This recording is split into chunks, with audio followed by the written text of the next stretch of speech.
People don't call 911 for a conversation. They call 911 because of an emergency.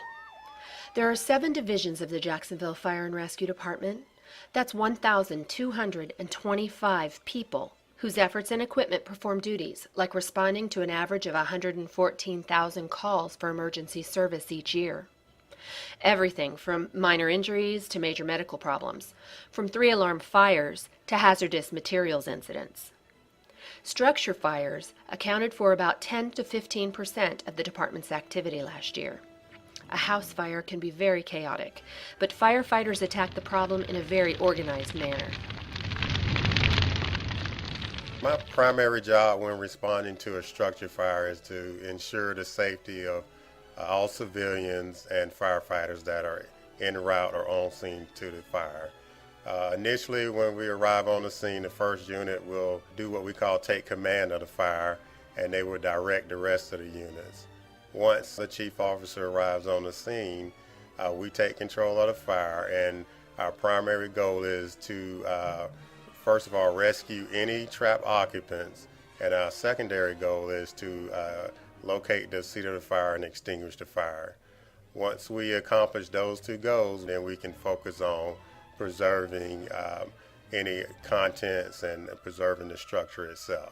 The most common calls are medical calls. We call it EMS call, emergency medical service calls, in which we normally respond with 1 rescue unit and 1 engine company.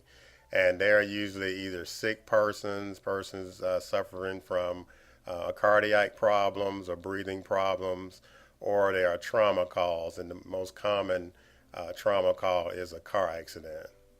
When we think of planning for emergencies in Jacksonville, we think of severe weather events like hurricanes.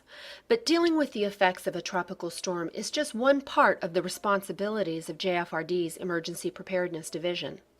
This group develops critical emergency management plans for a variety of large-scale natural and man-made emergencies, and then organizes the response if an event occurs.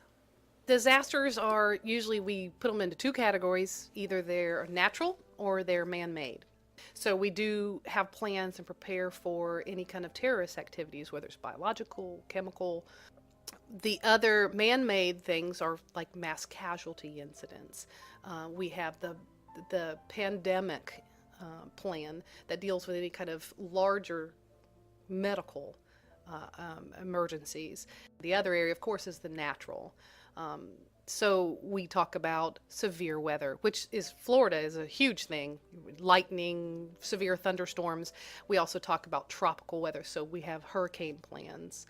So there are a wide variety of what we call hazards that we have plans for, that we try to put together how things will happen and what we will do in response to any kind of those hazards. We've just discussed fire suppression, emergency medical services, and emergency preparedness, but the approximately $166 million JFRD budget also covers fire prevention, which includes inspecting fire alarms in public places to make sure they work, administrative services, training, and the Office of the Director, which is the management and planning side.